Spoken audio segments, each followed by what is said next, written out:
আসসালামু আলাইকুম ভিউয়ার্স, আশা করি সবাই ভালো আছেন। বরাবরের মতো আজকেও ফেন্সি কনস্ট্রাকশনের পক্ষ থেকে একটি নতুন ভিডিও নিয়ে হাজির হয়েছি আপনাদের সামনে। আজকে আমরা সোলার হোম সিস্টেম নিয়ে বিস্তারিত আলোচনা করব। সাধারণত ফ্রি বিদ্যুৎ সেবা পেতে সোলার হোম সিস্টেমের বিকল্প নেই বললেই চলে। সোলার হোম সিস্টেমের পূর্ণাঙ্গ প্যাকেজ তৈরি করতে যেসব ডিভাইস বা পণ্যের প্রয়োজন হয় তার একটি লিস্ট আমরা যদি দেখি, সেই লিস্টের প্রথমেই থাকবে হচ্ছে সোলার প্যানেল, দ্বিতীয়ত থাকবে solar battery, solar charge controller, battery optimiser, solar light বা ফ্যান, তাছাড়াও রয়েছে তার সুইচ বা অন্যান্য ম্যাটেরিয়ালস বা ইকুইপমেন্ট। আমরা আজকে জানব সোলার প্যানেল কিভাবে কাজ করে এবং তার বিস্তারিত তথ্য। সোলার প্যানেলগুলো সাধারণত সিলিকন থেকে তৈরি করা হয়ে থাকে, আর সেই সিলিকন সাধারণত বালি থেকে পাওয়া যায়। এটা আশা করি আমরা সবাই জানি। প্যানেল একটি কাচের আবরণ সহ ধাতব প্যানেলগুলো ফ্রেমে ইনস্টল করা অন্য অর্ধপরিবাহী উপাদান। যখন এই উপাদানটি সূর্যালোকের ফোটনের সংস্পর্শে আসে বা সূর্যের আলোর সংস্পর্শে আসে, এটি ইলেকট্রন প্রকাশের পরে ফলেই বিদ্যুৎ চার্জ উৎপন্ন হয়ে থাকে। সোলার প্যানেল সেলগুলো ব্যবহার করা হয়, এগুলো আসলে শক্তির খুব ছোট ছোট একটি প্যাকেট হিসাবে ধারণা করা হয়।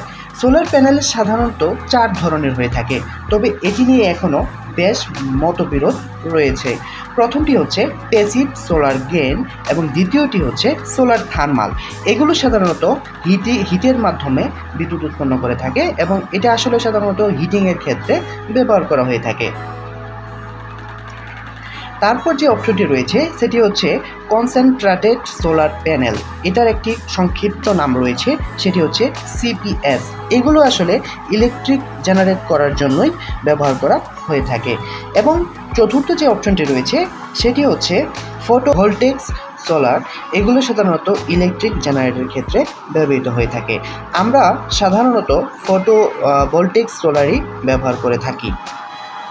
কনসেন্ট্রেটেড সোলার প্যানেল বা সিপিএস প্লান্টে সাধারণত কেন্দ্রীভূত তাপে শক্তি সংরক্ষণ করে এবং প্রয়োজন মতো দিনে বা রাতে বিদ্যুৎ উৎপাদন করতে ব্যবহার করা যায়। এটি আসলে সূর্যের তাপ থেকে বিদ্যুৎ জেনারেট করে থাকে। ফটোভোল্টাইক সোলার নিয়ে যদি আমরা বলি, আমরা সচরাচর যেসব সোলার প্যানেল ব্যবহার করি এগুলোকে ফটোভোল্টাইক সোলার প্যানেল বলে। ফটোভোল্টাইক একটি পিভি সেল, যাকে সাধারণত সৌর কোষ বলা হয়।